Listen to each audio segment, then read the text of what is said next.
I am of course reminded of the time when I joined Tata Consultancy Services. 30 years ago. I know you are thinking that's so long ago, I was not born. Probably my parents were not married. At that time, Tata Consultancy Services used to hire 96% graduates, engineering graduates. Very few postgraduate trainees were taken in. I joined from campus as a management trainee with no work experience. Let's not debate on how much work experience helps while working in consulting or in a management role. That aside, I'm telling about where I was at that time. No work experience. I had never faced a customer, had a real conversation. But I can see all the bright faces, and I really enjoyed when all of you came up and I could look closer into your face and I could see the glee. It is me 30 years ago. I don't know what is your dream or your expectation, but let me tell you mine. I thought I'm going to join TCS and I'm going to write business strategy. I'm going to join the consulting group. I'm going to be preparing business plans for customers. A very romantic idea, isn't it? How would I even know what is the problem that the customer is facing? Because I had never worked in the industry before that. So my young friends, I did nothing like that. I did not prepare any business strategy document for many, many years. What I did was, I learned something, a skill, an attitude, which I use even today. I learned the art of listening. There is nothing more valuable than that. I would listen to the conversations to understand the problem and not just to reply. Even today, what do I do? My unit is the Digital Transformation Services Unit. That's quite clear, right? By the name, what it does. We work on digital technologies. In the introduction, you heard about some of them. It's not just big data, it's analytics, it's advanced analytics, it's cybersecurity, it's assurance, enterprise solutions, all of which go into creating the unified digital platform. Because of COVID, every successful company realized without a digital platform, they cannot survive.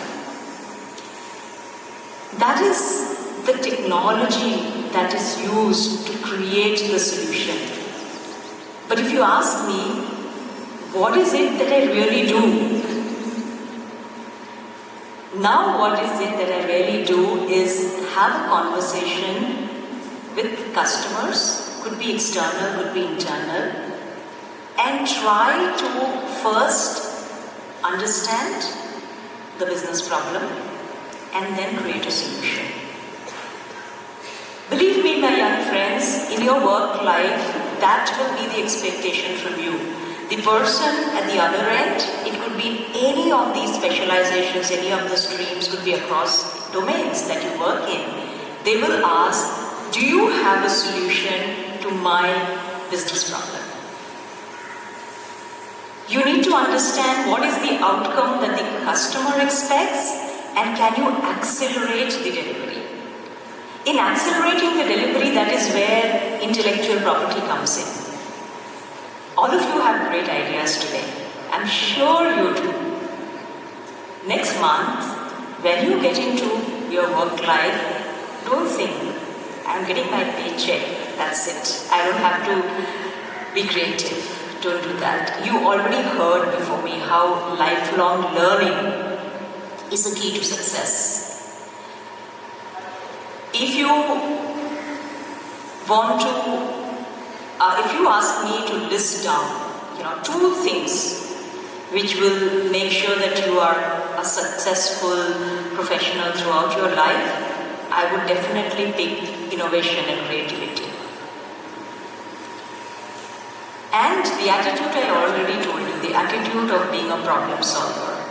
When I meet youngsters like you, if I have to choose, if I have a requirement in my own team, that is what I look for. Who has an attitude of solving a problem? The means to the end could be different. Right? The technologies that you use could be very different, but the attitude is what is most important. Okay, let me go back to where I started my career. 30 years ago, it was called Bombay then, right? The city of dreams. And I had studied in Kolkata, which is called Calcutta now, and I traveled from there to Mumbai. You might have read this in your books, but early 90s, there was an upheaval going on in the Indian economy. We have very, very revered and very, very senior, dignitaries here, like Sujata sir has actually lived it through and navigated that period. So, the early 90s is written now in the history books as when the Indian economy opened up.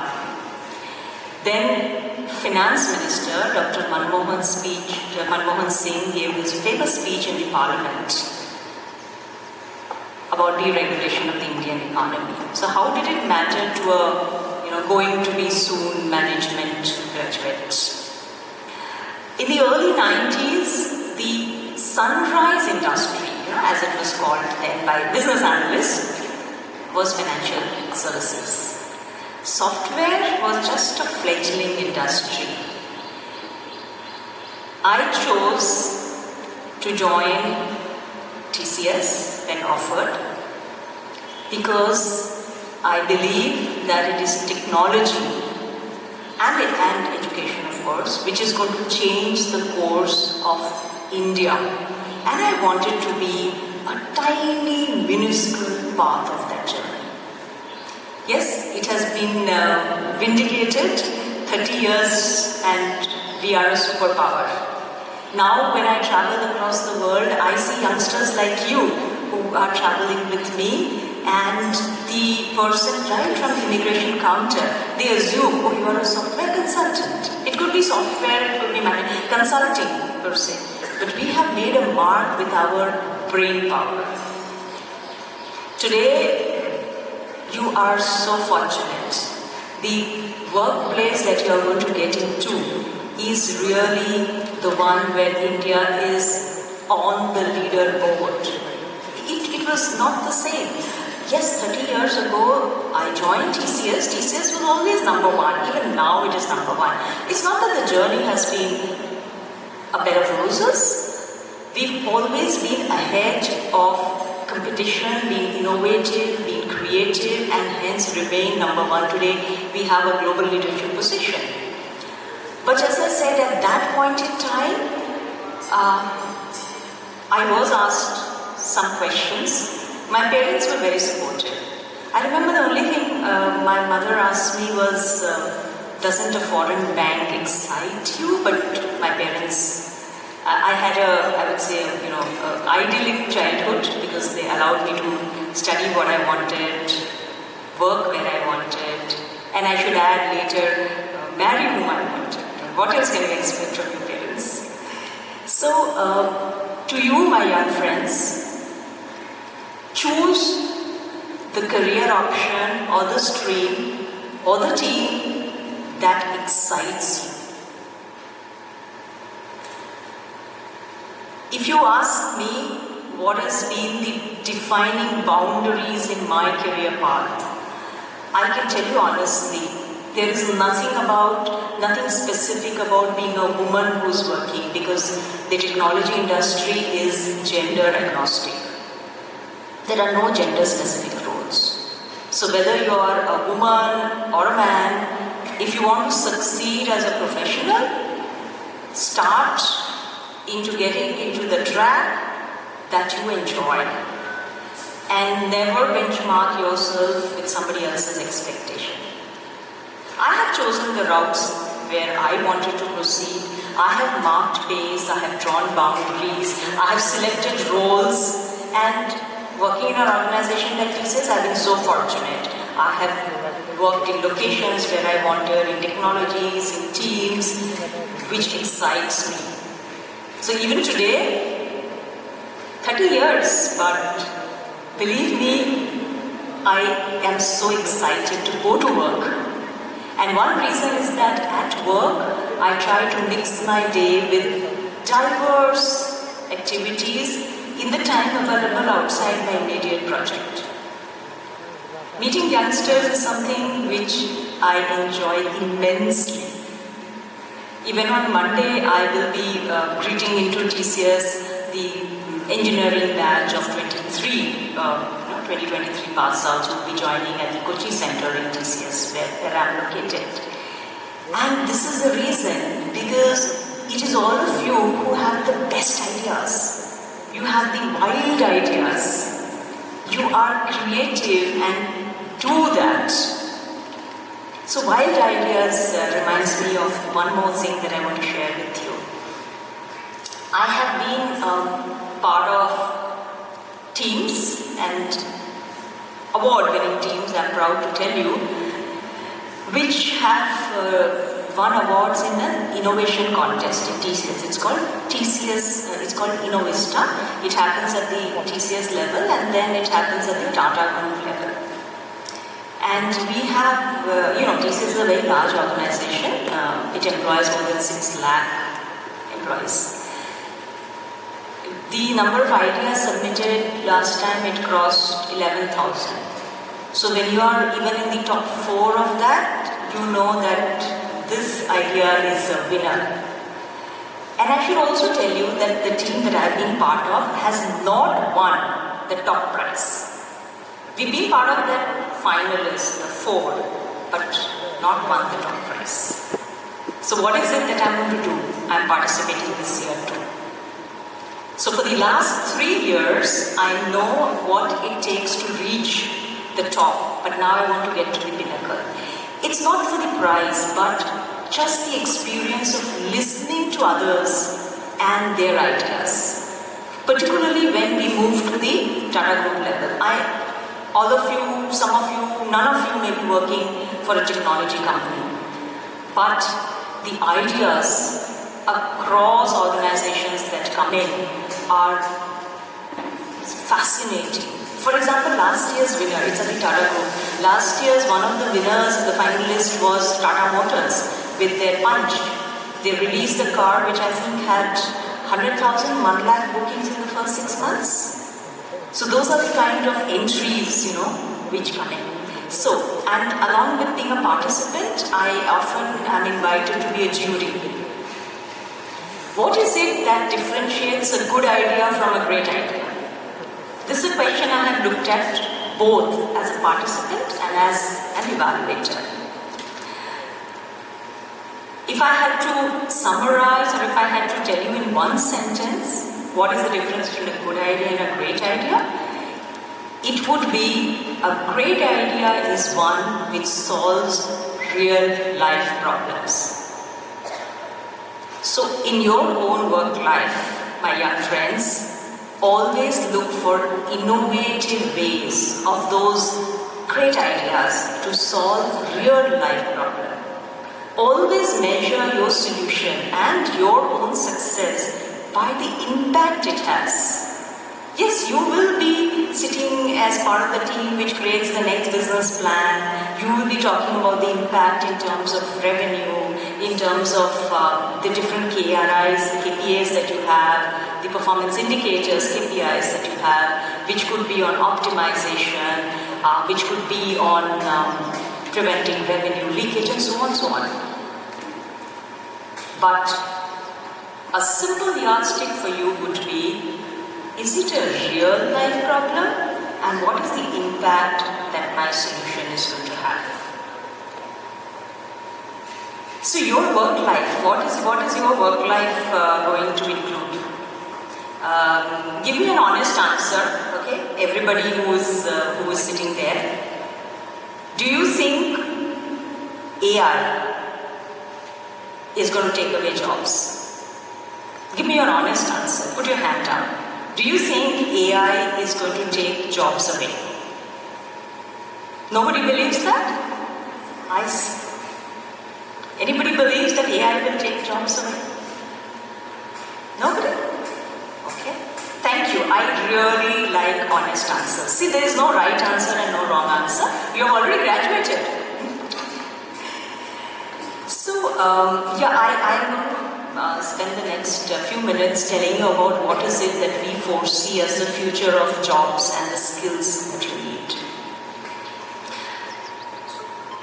I told you about the importance of solving a business problem, and I think all of you are very well equipped to do that. As you go forth in doing that, just remember that the biggest difficulty that everybody faces, be it as a fresher, be it as an experienced person, it could be a veteran in the industry with 30 years, 40 years, or a team leader, project manager. The biggest, I would say the toll gate. You know what is a toll gate? Like when you drive a car, you have a toll gate. So if you clear it, then only you can go forward. So the toll gate in business life is always your conversation, your first conversation, the introductory conversation that you have. Now the person on the other side could be an external customer, could be, let's say if you are going to join a bank, it could just be an internal customer, it could be the chief finance officer, it could be the head of operations, whoever it is, who is going to decide whether that project is going to be sanctioned, whether the project is going to be executed. So that first conversation is always very, very important. And when you get into that conversation, these are some things which I have learned the hard way.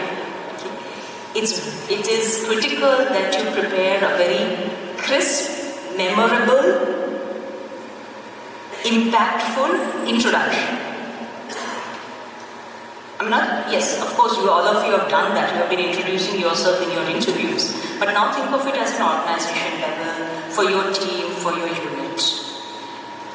If that, when I say memorable and crisp, it's not just about the qualifications, but you remember what I told you 5 minutes ago? Make sure you answer that question. How are you going to solve the problem of the person you are talking to? Never ever lose sight of that. That should be your introduction.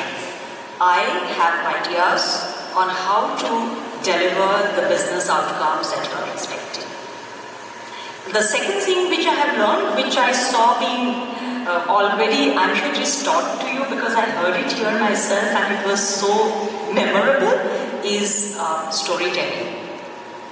Even now, all of you heard examples, not just facts and figures, but stories. It could be from ancient text, it could be from real life, it could be from your own life. All that turns the facts and figures again, it puts a context to it. It makes it so that the person you are talking to actually understands, and it's not just something abstract or something very much from the textbook written for somebody else. And then of course, a conversation becomes meaningful based on how much confidence all of you have. So confidence and presence. Even as you were walking up, I was observing you. Are you striding confidently? Are you smiling? All of you were smiling. You're very happy today because it is an achievement. So that's how you should enter into every professional meeting. You should try and build a rapport. You should project yourself as being a warm person, not somebody who's disconnected from the problem. Oh, you're meeting the CFO. Well, do you think a fraud may happen? Well, if it does, I'll tell you a report. No. How can I work with you to predict a fraud that may happen? Can we do some advanced analytics? Can we not just do a trend analysis, but try and go deeper? There's a lot of data which we call dark data, and that actually holds a wealth of information. So when you have that kind of a probing attitude that yes, you want to work with that person, that is definitely a recipe for success. Okay. So let me go back to AI. I need to find out.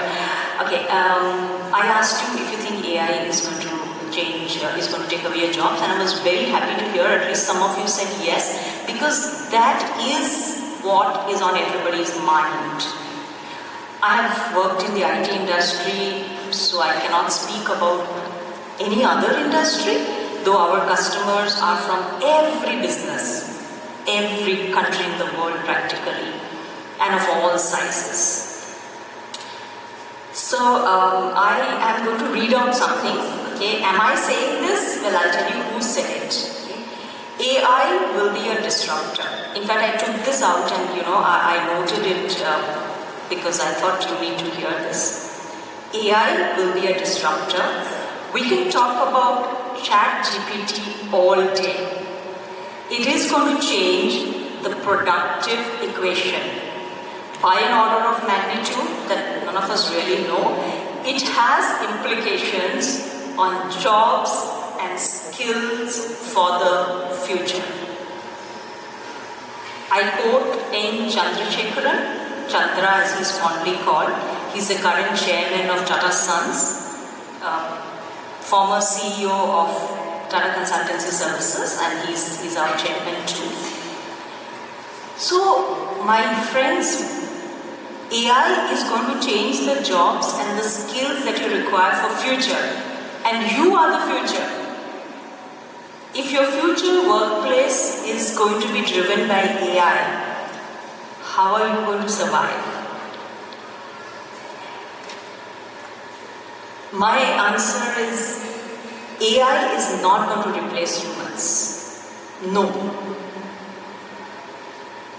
Did advent of computers shut down banking recruitment? At one point in time, you may not know, I don't think any of you even visited a bank, right? You do only net banking. You ask your parents, they have to go to the bank to deposit a check, to withdraw money. But it's not that there are no jobs in banks. So, my friends, AI is not going to replace humans, but humans who use AI will replace humans who do not use AI. Organizations which use AI will outperform organizations which do not use AI. The future for you is shining. There is so much potential that is right in front of you. Generative AI, right? Gen AI. All of you would have read about it. I'm sure you have done some courses in it also. So Gen AI is, we talk of it as the fifth wave in common use technologies.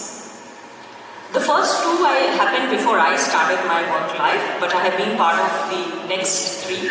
So the first one I'm referring to is when computers started being used. Then the computers moved from the laboratories to personal computers. So when I joined work, it was there on my desk for use. Third wave also happened in the 90s when the smartphones came about. Smartphones. With smartphones, what happened? What happened was that, actually before that, I missed, between the personal computers, in the 90s came internet. The lines are so blurred.